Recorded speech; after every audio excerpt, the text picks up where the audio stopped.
Or katulad ng ganito sa GCash. GCash mismo yung nag-text, tignan nyo. O, diba? Pero, paulit-ulit, ang kailangan mo daw i-gawin ay i-click yung link na yan, tapos, makukuha mo yung pera. Ay, grabe. Ang dami ko nababalitaan sa Facebook or sa TV or sa balita na ang daming na-scam or naloloko online. Saan? Paano? Sa mga apps, nakukuha yung pera nila na nakasave sa GCash or other platforms like Maya or sa bangko. Ang lupit nga kahit sa bangko, na-hack na or nakukuha ng pera, ni-scam. Paano nga ba tayo makakaiwas sa panloloko or mga scammer online? Ito yung mga sign na niloloko na pala tayo or mga sign para maiwasan natin na makuha na ng pera online, especially sa ating mga e-wallet like GCash, Maya at sa ating mga pera sa bangko. So ito yung una, malalaman mo na mai-scam ka or ini-scam ka kapag number 1, nanalo ka daw kahit wala ka namang sinasalihan. So matagal na rin itong ganitong scheme or klase ng panloloko. So may magte-text or may magko-call, nakuha yung phone number mo, kakabili mo sa mga tindahan like sa mga Pure Gold, bumibili ka sa Lazada, sa Shopee. So nagkakaroon ka daw ng points or raffle ticket at nanalo ka daw. So ano dapat mong gawin? Kailangan mo lang gawin yung procedure na pinapagawa nila. So ano kasama dyan? Bibigyan ka ng link, mag-install ka, magda-download ka. Imagine, wala ka namang sinasalihan talaga. At sa totoo lang, walang ganung mga promo. Kung may ganung promo, dapat ika-clarify nyo kung saan talaga yan. Nanalo ka daw, wala ka namang sinasalihan, sure na sure ako, scam yan. So number 2, may points ka daw na pwede mong makuha mula sa mga e-wallet mo. Ayan nga po yung mga GCash or Maya, marami pang iba. Or kahit sa credit card mo kung meron ka. Ako, na-experience ko niyan, may tumawag sa akin. Meron daw akong points kakagamit ko ng credit card. At sabi nila may expire na daw yung points, kailangan ko nang kunin. At meron pa nga yung kaka-register ko pa lang ng aking credit card, ang sabi welcome points daw. Ang laki, grabe, nasa 4,700 or 6,000. Ang kailangan kong gawin, ganito, ganyan. Mag-download ako. Ito yung email ko, isesend ko sa inyo yung link. Mag-register ka para makuha ko daw yung points. So kapag mga ganun na eksena, scam na yan. Bakit? Kasi hindi tatawag sa iyo ang bangko para bigyan ka ng ganon. Ang i-offer nila sa iyo, guys, is yung mismong credit card. Hindi yung may points ka daw na makukuha. Kung may credit card ka man, umpisa pa lang i-discuss na yan sa iyo na mag-offer ng credit card. At syempre, bago mo gawin yan, mag-research ka muna kung meron ba talaga silang ibibigay ng mga ganong klaseng points na pwede mo ma-encash, di ba?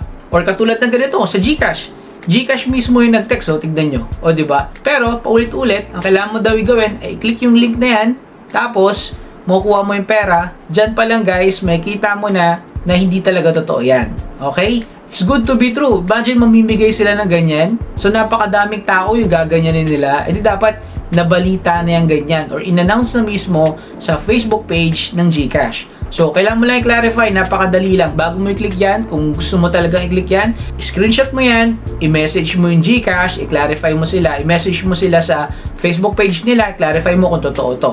Pero, naniniwala ako, hindi yan totoo, guys. Maraming magte-text niyan sa inyo na nakapangalan GCash or Maya or yung mismong bangko mo.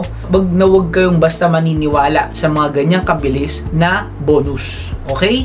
Scam yan. Ito, napakadali. Pangatlo, scam yan kapag inuutusan ka nila na mag-register ka gamit yung link nila. Pag ginawa mo yan, maglalagay ka dyan ng username mo, maglalagay ka dyan ng email mo, at maglalagay ka dyan ng password mo. So kapag ginawa mo yan, guys, pwede ka na nilang ma-hack.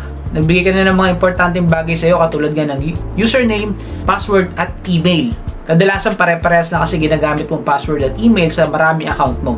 So, possible, ma-hack ka na nila. At kapag na-hack ka na nila, may potential na ma-hack na rin yung mga online wallet mo. Next, pang-apat, kapag may ida-download ka na app mula dun sa link nila. Sure yan, kapag nagawa mo yan, ma-hack na yung phone mo or ma-hack na yung computer mo. Ma-hack na rin pati yung mga online wallet mo or online banking mo. Next, ito, lagi nang sinasabi ito, kapag hinihingian ka ng kausap mo ng OTP or one-time password, ito yung kadalasan 4 na digit or 6 na digit, wag na wag mong ibibigay yan. Pag ginawa mo yan, pag binigay mo yan, sure na sure, hack ka na talaga. or may scam ka na talaga. Huwag kang magbibigay ng ganyang klaseng detalye, yung mga one-time password na magte-text sa'yo tapos ibinigay mo sa kausap mo. Nako, hinahack ka na nila. Pang-anim, hinihingian ka ng very personal details mo or yung mga personal details mo na ikaw lang halos nakakaalam. Halimbawa, ito, malalim na detalye na to. Anong pangalan ng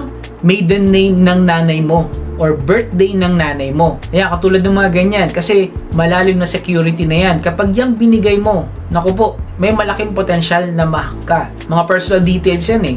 Yung mga name mo, email mo, pwede mo pang ma-share yan. Birthday mo, pwede pa yan. Pero yung mga ganong klaseng detalye, yung mga pangalan ng magulang or maiden name ng magulang, may potensyal na ma-hack ka na talaga kapag hinihingi na yan ng kausap mo. Scammer yun. Number 7, kapag may problema daw yung GCash mo or yung bangko mo, tapos sila yung aayos, or may illegal transaction daw na nangyayari dun sa bangko mo at aayusin nila, huwag kang makikipag-coordinate sa mga ganyang klaseng call. Ang kailangan mong gawin para makasigurado ka, ibaba mo yan, tumawag ka mismo dun sa hotline ng bangko mo or pumunta ka mismo dun sa bangko mo para i-clarify kung may problema ba talaga or may illegal transaction ba talaga yung account mo or yung bangko mo. Kung may online banking ka sa application, i-check mo yun kung meron ka at makikita mo kung totoo ba yung sinasabi nila. Pang-8, kung yung kausap mo nanghihingi ng pera, sure yan, scammer talaga yan. Or nangungutang. Kung nakita mo na kakilala mo yung nangungutang, kunyari sa Facebook, or kakilala ko to, nag-chat sa akin, nangihiram ng pera, bago ka mag-send ng pera sa kanya, tawagan mo siya at mag-video call ka sa kanya. Kung siya mismo yun, edi legit, pero kung ayaw niya sagutin yung video call, magduda ka na. Baka na-hack yung Facebook page niya at ginagamit niya yung Facebook page ng ibang tao para makapang-scam. Pang-sham. Ito, madalas na rin to nangyayari. Pinapangakuan ka ng malaking pera pero may kapalit. Halimbawa, nanalo ka daw, nanalo na naman no, nanalo ka daw ng 10,000 pesos mula dun sa mga ginagawa mo or kung ano man yan. Or sabihin, bumili ka sa Pure Gold, nagkaroon ka ng points, tapos nakita yung pangalan mo dun, madali ka maliniwala kasi ito yung contact number mo. Paano nila malalaman yung contact number mo tsaka name mo, di ba? Galing nila, hindi ko rin alam kung paano pero ganun na nga. Halimbawa, ganun, meron ka na panalunan, ang kailangan mong gawin, magbayad ka ng 1,000 pesos or magdeposito ka ng 1,000 pesos sa kanila para maklaim mo yung pera mo.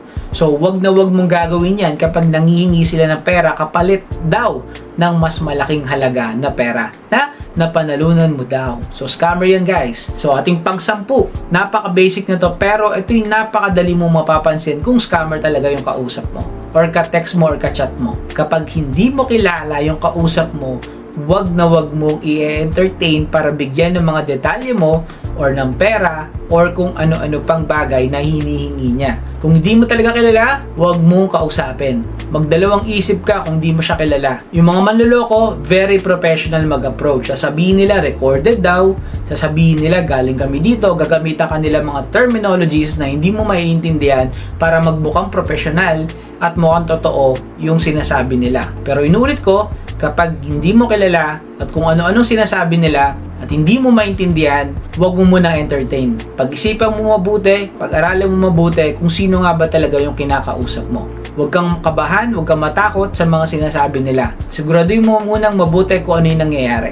Para hindi kayo maloko online, huwag kayo click ng mga link, huwag kayo register kung saan-saan, huwag kayong mag-download basta-basta at huwag kayong makikipag-usap at magpapaniwala sa mga pinapangako ng malaking halaga ng mga taong kausap mo na hindi mo namang kilala online. So yun lamang guys, nawa may natutunan kayo sa video na to. Please don't forget to like, share, comment, and subscribe and click notification bell po with all para lagi kayo updated sa ating mga videos. At syempre, mag-like and follow din po kayo sa ating Facebook page na Joseph's Blessing. At abangan nyo po yung pamimigay natin na blessing dyan guys. So pag naka-follow ka, automatic makakasali ka na agad sa ating ipamimigay na malalaking blessing dyan. So yun lang guys, maraming po sa muli at God bless. Peace.